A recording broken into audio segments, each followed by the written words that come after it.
Hare Krishna,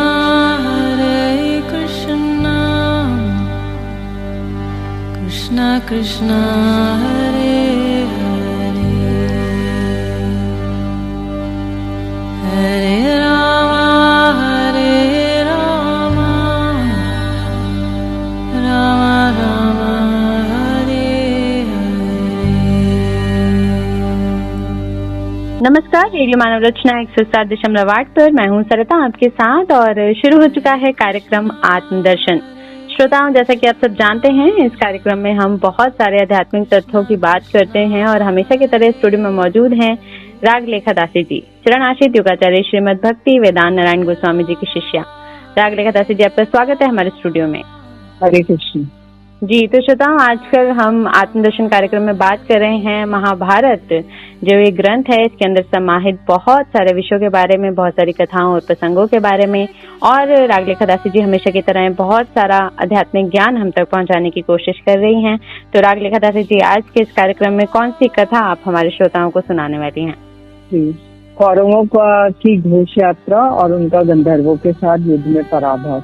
तो one में रहकर जाड़ा, गर्मी, वायु, धूप सहने से नरश्रेष्ठ पांडवों के शरीर हतप्रश हो गए थे जी। उस रमणीय सरोवर पर आकर पांडवों ने अपने हित चिंतकों को विदा कर दिया और वहाँ कुटी बनाकर आसपास के रमणीय वन, पर्वत, नदियों के किनारे विचरने लगे।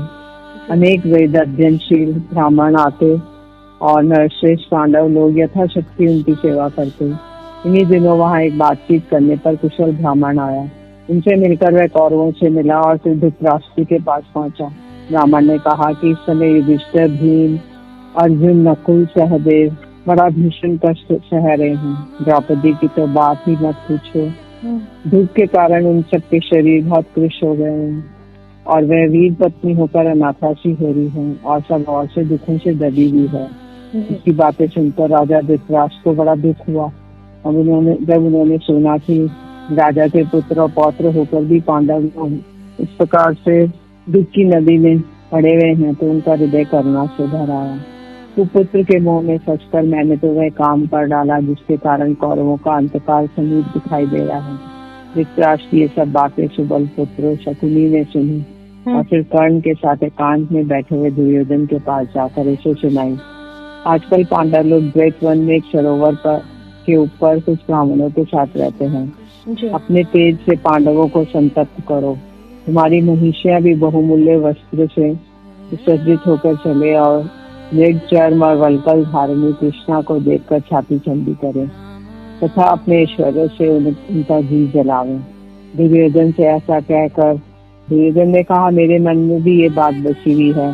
पांडवों को वल्कल वस्त्र, मृग चर्म मोड़े देखकर मुझे जैसी खुशी होगी वैसी इस सारी पृथ्वी का राज्य पाकर भी नहीं होगी जी। और इससे बढ़कर प्रसन्नता की क्या होगा कि मैं द्रौपदी को गेरुए वस्त्र पहने देखूं। कर्ण ने हंसकर दुर्योधन से कहा, राजन, मुझे द्वैतवन जाने का एक उपाय सूझ गया है, उसे सुनिए। आजकल आपकी गौओं के गोश्त द्वैतवन में है और वे आपकी प्रतीक्षा कर रहे हैं, इसलिए हम लोग गोश्त यात्रा के बहाने वहाँ चलेंगे। इस काम के लिए महाराज हमें अवश्य अनुमति दे देंगे और पांडवों से मेलजोल करने के लिए भी समझाएंगे। धृतराष्ट्र ने कहा, हे तात, लोगों की देखभाल करने में तो कोई आपत्ति नहीं है, किंतु मैंने सुना है आजकल नरशार्दूल पांडव लोग भी उधर कहीं पास ही में ठहरे हुए हैं। वे लोग जब से निरंतर तप करते रहे हैं और अब सब प्रकार से शक्ति संपन्न हो गए हैं, किंतु अहंकार और मोह में चूर हो रहे हैं, इसलिए उनका अपराध किए बिना मानोगे नहीं। ऐसा होने पर वे अपने तप के प्रभाव से तुम्हें अवश्य ही भस्म कर देंगे। शकुनी ने कहा, जहाँ पांडव लोग रहते होंगे वहां तो हम जाएंगे ही नहीं। इस प्रकार जब सब लोगों के ठहरने की ठीक ठाक हो गया तो दुर्योधन ने अपनी असंख्य गौओं का निरीक्षण किया और उनका नंबर और निशानी डलवाकर सबकी अलग अलग पहचान करा दी। दुर्योधन ने अपने सहस्त्र सेवकों को आज्ञा दी कि शीघ्र ही यहाँ क्रीड़ा भवन तैयार करो। द्वैत वन के सरोवर पर गए वे लोग और वे वन के दरवाजे में घुसने लगे तो उनके मुखिया को गंधर्वों ने रोक दिया, क्योंकि उनके पहुंचने से पहले ही वहाँ गंधर्व राज चित्रसेन जल क्रीड़ा करने के विचार से अपने सेवक, देवता और अप्सराओं के सहित आया हुआ था और उसी ने सरोवर को घेर रखा था।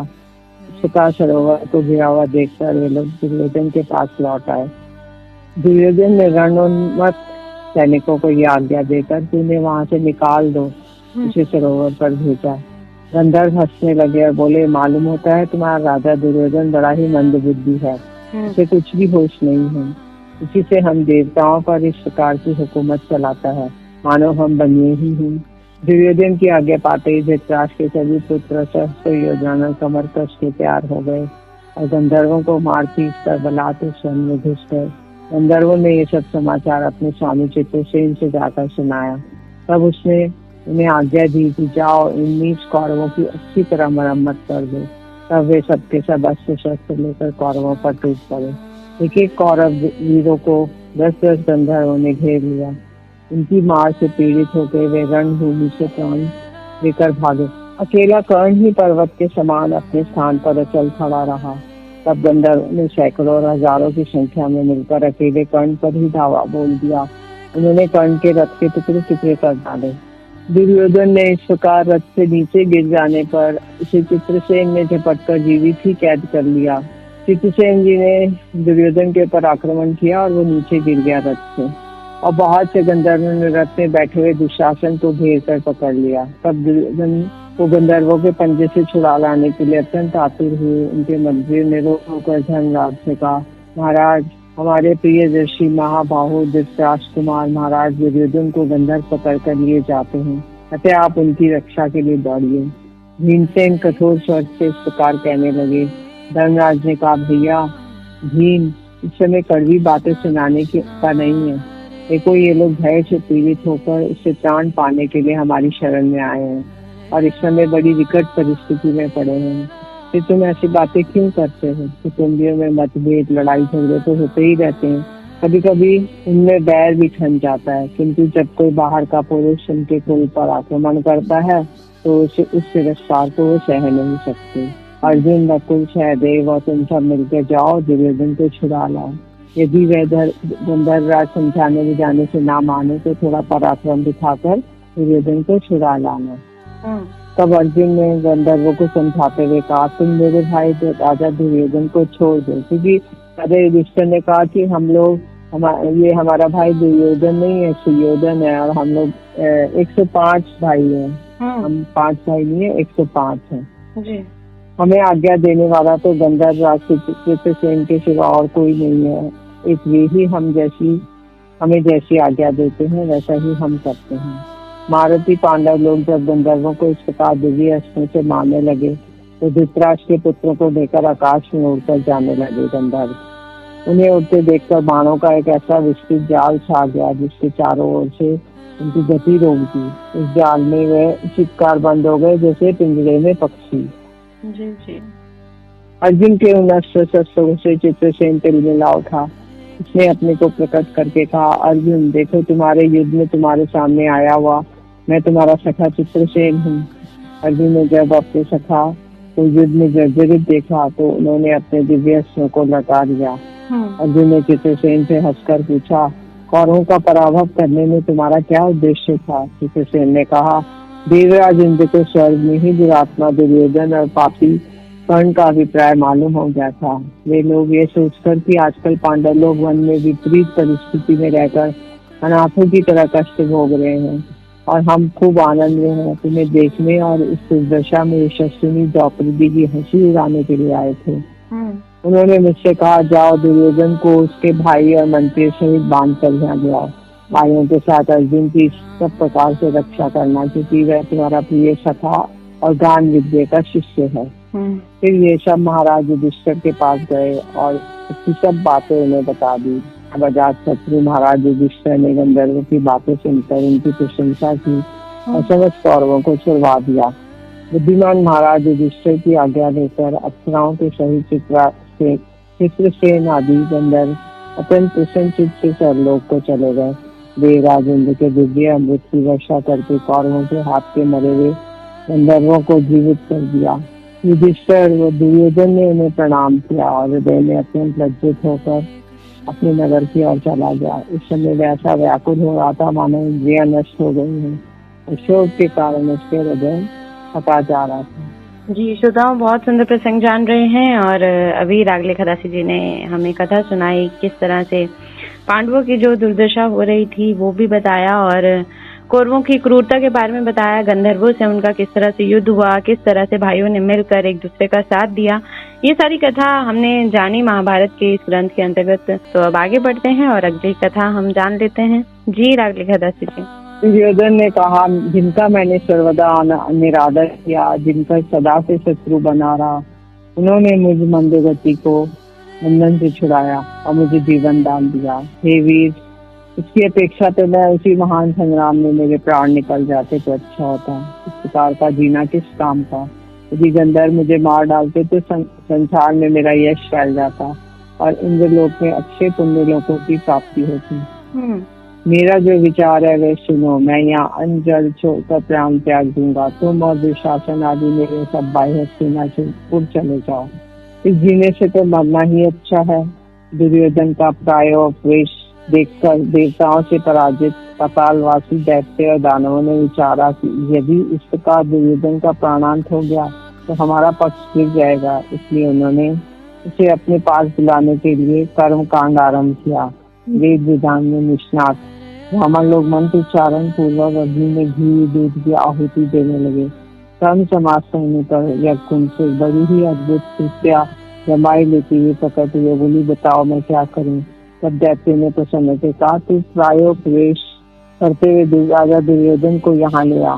कृत्या ने कहा, जो आज्ञा कहकर गई और एक क्षण में दुर्योधन के पास पहुंच गई। एक क्षण में ही उसे लेकर रसातल में पहुंच गई। दुर्योधन को आता देखकर दानवों के चित्त प्रसन्न हो गए। जो पुरुष आत्महत्या करता है वह तो अधोगति को प्राप्त होता है और लोगों में भी उसकी निंदा होती है। कुछ दूसरे दैत्य भीष्म, द्रोण और कृप आदि के शरीर में प्रवेश करेंगे, जिससे वे दया और स्नेह को तिलांजलि देकर आपके शत्रुओं में संग्राम करेंगे। अब आप अपने घर जाइए और शत्रुओं पर विजय प्राप्त कीजिए। दूसरे दिन सवेरा होते ही पुत्र कर्ण ने हाथ जोड़कर हंसते कहा, महाराज, मरकर कोई भी मनुष्य शत्रुओं को नहीं जीत सकता। मैं प्रतिज्ञा पूर्वक सत्य छुकर कहता हूँ, पांडवों के अज्ञातवास का 13वां वर्ष समाप्त होते ही मैं उन्हें आपके अधीन कर दूंगा। इस प्रकार कहने और दुशासन के बहुत उन्होंने विनय करने पर दैत्यों की बात याद करके दुर्योधन आसन से खड़ा हो गया और पांडवों के साथ युद्ध का पक्का विचार कर लिया और फिर हस्तिनापुर चलने के लिए रथ हाथी जोड़े सबको नियुक्त कर दिया। दुर्योधन के लौट आने पर पितामह भीष्म ने उससे कहा, इस कुल की वृद्धि के लिए मैं तो पांडवों के साथ संधि कर लेना ही अच्छा समझता हूँ। विष्णु के इस प्रकार कहने पर राजा दुर्योधन हंसकर शकुनी के साथ चल दिए। उस समय कर्ण ने कहा, राजन सुनिए, मैं आपको एक बात कहता हूँ। विष्णु सदा ही हमारी निंदा करते हैं और पांडवों की प्रशंसा करते हैं। इन शब्दों को सहन नहीं कर सकते। आप मुझे सेवक सेना सवारी देकर पृथ्वी की विजय करने की आज्ञा दीजिए। आपकी विजय अवश्य होगी। मैं शास्त्रों की शपथ कहकर सच्ची प्रतिज्ञा करता हूँ। दुर्योधन के ऐसा कहने पर कर्ण ने अपनी दिग्विजय यात्रा के लिए सभी आवश्यक चीजें तैयार कर ली। हस्तिनापुर में से बड़ी भारी सेना लेकर वह चला और महाधनुर्धर कर्ण ने राजा द्रुपद की राजधानी को घेरा और बड़ा भीषण युद्ध करके वीर द्रुपद अपना आश्रित बना लिया। उससे कर रूप में बहुत सा सोना चांदी तरह तरह के रत्न लिए। उसके बाद जो राजा द्रुपद के अधीन थे उन्हें जीतकर उनसे भी कर लिया। हिमालय से शत्रुओं से लड़ता लड़ता हिमालय पर चढ़ गया। सब राजाओं को जीतकर उसने नेपाल देश के राजाओं को भी परास्त कर दिया। इन सबको जीतकर इनसे कर लेकर कर्ण ने दक्षिण की ओर प्रस्थान किया। इस प्रकार उसने पूर्व पश्चिम उत्तर दक्षिण सभी दिशाओं में सारी पृथ्वी की विजय कर ली। दुर्योधन ने कहा कर्ण से कि मैं पांडवों को बड़ा भारी राजसूय यज्ञ देखा था मैंने। अब मेरी इच्छा है कि राजसूय यज्ञ करने की है, तुम इसे पूरी करो। दुर्योधन के इस प्रकार कहने पर कर्ण ने उससे कहा, राजन, इस समय सभी निपतिगण आपके अधीन हैं। आप याचकों को बुलाकर यज्ञ की तैयारी कराइए। दुर्योधन ने पुरोहित को बुलाकर कहा कि आप मेरे लिए शास्त्र अनुसार विधिवत राजसूय यज्ञ आरम्भ कर दीजिए। इसकी समाप्ति पर मैं यथेष्ट दक्षिणाएं दूंगा। इस पर पुरोहित ने कहा, राजन, युधिष्ठिर के जीवित रहते हुए आप ये यज्ञ नहीं कर सकते, किंतु एक दूसरा यज्ञ है जो किसी के लिए भी निषिद्ध नहीं है। इसका नाम है वैष्णव यज्ञ। ये राजसूय यज्ञ ही जोड़ का है और हमें बहुत प्रिय है। इससे आपका हित होगा और बिना किसी विघ्न बाधा के संपन्न हो जाएगा। राजन, यज्ञ की सब सामग्रियां तैयार हैं, सोने का बहुमूल्य हल भी बन चुका है, यज्ञ का नियत समय भी आ गया है। दुर्योधन को शास्त्र अनुसार विधि पूर्वक जब की दीक्षा दी गई। इस समय सारे श्रेष्ठ धृतराष्ट्र, विदुर, भीष्म सभी को बड़ी प्रसन्नता हुई और उनमें से एक दूत ने दुशासन से कहा, तुम शीघ्र ही जयपुर जाओ और वहाँ रहने वाले पांडवों और ब्राह्मणों को विधिवत यज्ञ का निमंत्रण दो। युधिष्ठिर ने कहा, हम भी उसमें सम्मिलित होते, किंतु इस समय इस प्रकार नहीं हो सकता, क्योंकि 13 वर्ष तक हमें वनवास का नियम करना है। इस प्रकार वन में रहते हुए महात्मा पांडवों के 11 वर्ष बड़े कष्ट से बीते, फल मूल खाकर रहते थे। राजा युधिष्ठिर सोचते, हम भाइयों पर जो महान दुख आ पड़ा है, ये मेरी ही करनी का तो फल है। उन्हें रात भर नींद नहीं आती और भीम, नकुल, सहदेव, द्रौपदी भी राजा युधिष्ठिर का मुंह देखकर सारा कष्ट धैर्य पूर्वक सह लेते थे। एक समय की बात है, व्यास जी पांडवों को देखने के लिए आए। उन्होंने अपने पौत्रों को वनवास के कष्ट से दुर्बल और जंगली फल मूल खाते देखकर जीवन निर्वाह करते थे। व्यास जी की आंखों में आंसू भर आए। वे बोले, महाबाहु युधिष्ठिर, सुनो, संसार में तपस्या के बिना किसी को उच्च कोटि का सुख नहीं मिलता, तप से बढ़कर कोई साधन नहीं है। इसलिए अपने शरीर को तप और नियमों के पालन में लगाना चाहिए। राजन, समय पर यदि कोई ब्राह्मण या अतिथि आ जाए, उसे प्रसन्न होकर अपनी यथाशक्ति से दान दे। युधिष्ठिर ने कहा, महामुनि, दान और तपस्या में किसका फल अधिक है? इन दोनों में कौन कठिन है? व्यास जी ने कहा, राजन, दान से बढ़कर कठिन कार्य स्थिति पर दूसरा नहीं है। इस प्रकार कष्ट सहकर कमाए हुए धन का त्याग करना बड़ा ही कठिन है। अतः दान से दुष्कर कोई कार्य नहीं है। मैं दान को ही सर्वश्रेष्ठ मानता हूँ। उसमें से यदि कोई धन न्याय से कमाया गया हो तो उत्तम देश, काल, पात्र का विचार करके इसका दान किया जाए और इसका और भी अधिक महत्व समझना चाहिए। न्याय पूर्वक प्राप्त किए हुए धन से जो दान धर्म किया जाता है तो कर्ता की महान भय से रक्षा नहीं करता। तो इस विषय में जानकर लोग एक पुराने इतिहास का उदाहरण दिया करते हैं, वह है मुद्गल ऋषि की कथा। जी, तो श्रोताओं, इस ऋषि की कथा हम जानेंगे अगले एपिसोड में, क्योंकि अभी वक्त जो है वो आपसे इजाजत लेने का हो चला है। और इसी तरह बहुत सारी कथाएं और प्रसंग महाभारत के अंतर्गत जो समाहित हैं वो हम जानते रहेंगे रागले खदासी जी से। लेकिन आज के लिए बस इतना ही। रागले खदासी जी, आपका बहुत बहुत शुक्रिया हमारे स्टूडियो में आने के लिए। हरे कृष्ण। जी, तो श्रोताओं, आज के इस कार्यक्रम से हमें दीजिए इजाजत और आप सुनते रहिए रेडियो मानव रचना 107.8 पर आने वाले अन्य कार्यक्रमों को।